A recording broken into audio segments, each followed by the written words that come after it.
Here's one thing we know about the greatest lie of our generation. The greatest lie of our generation, the hoax of black victimization, has to be propped up by a lot of little lies. One of the biggest little lies is that mass shootings are a white thing. It's a white thing. Y'all gotta fix that. Well, and every time I hear somebody say that, we do a video reminding people with quotes from the New York Times saying, no, most mass shooters are black. 75% of mass shooters are black. Regardless, that doesn't really matter, does it, to a lot of people? Because we keep hearing the same fairy tale over and over and over. Mass shootings are a white thing. I had the other day a guy on my Twitter feed, a bunch of people agreed with him. And he's saying, oh, Colin, you can't compare a bunch of drug dealers shooting each other to something that happened here, there, or everywhere over the last 20 years. Okay, we'll put an asterisk next to the title, the numbers for mass shootings. Here are the number of mass shootings, asterisk, involving white people. Black people are specifically omitted from this category of violence because we don't want to let people know how wildly out of proportion it is and how much denial, deceit, and delusion surrounds it, just like every other discussion we have about black crime and violence wildly out of proportion in this country.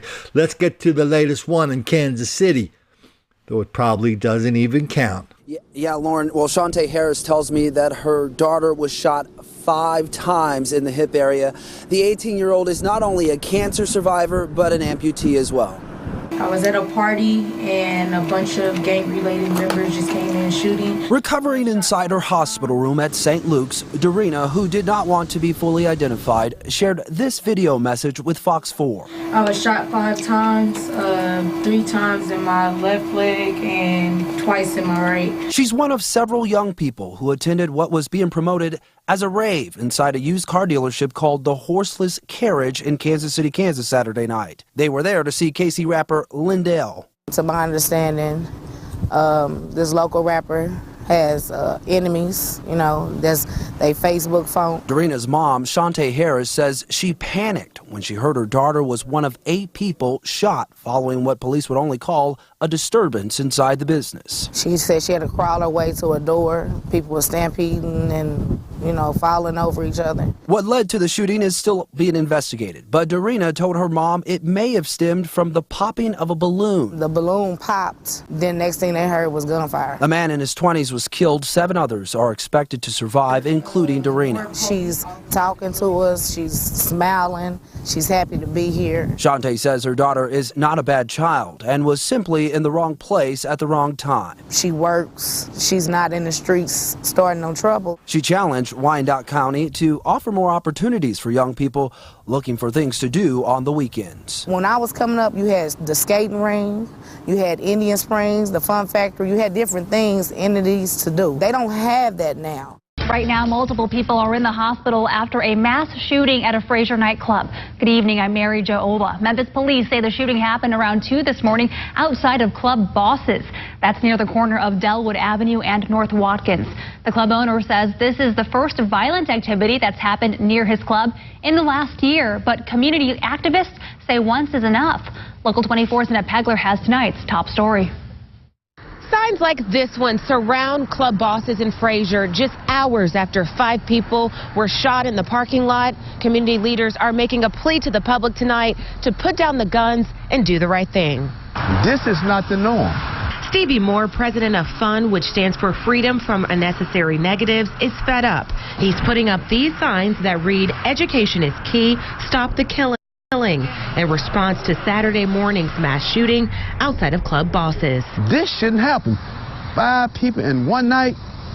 What are we going to say? How can we explain this? Memphis police say around 2 a.m. Saturday, someone shot 5 people outside of this club. The victims include 4 males ages 37, 34, 21, and 20, and a 19-year-old female who has since been released. The guy was walking to his vehicle.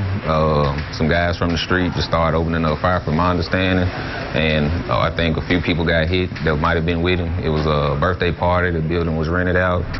The business owner, who did not want to give his name, says security is his top priority. It's not too many guns out there. It's just guns in the hands of inexperienced people. Meanwhile, Moore wants more families to get involved and care about the neighborhoods they live in. When I was getting in trouble, somebody told it on me. This shooting last night, somebody knew about it and knew about it before it happened. And we got to fight it with nosy neighbors. Get back to our neighborhood watch. One person dead, 8 people shot. Bunch of fellas have a party at the Horseless Carriage. Wow, that's a great idea. Hey, y'all, you want to have some fun this weekend? Yeah, sure, Colin. Hey, I'm gonna get me a rapper, and he's gonna sing all about guns, drugs, money, bitches, and murder. And they were gonna put him there. They were gonna let all the people that don't like him, they were gonna tell them to come too, and we are going to have a blast. Hey, Colin, every time that happens, black people end up shooting each other in some kind of mass shooting.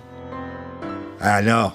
It's going to be great. It's going to be entertaining because apparently those numbers don't count, because describing accurately the vast amount of black criminality, mass black shooting in this country, well, that's not just telling the truth. That's making the black kids angry.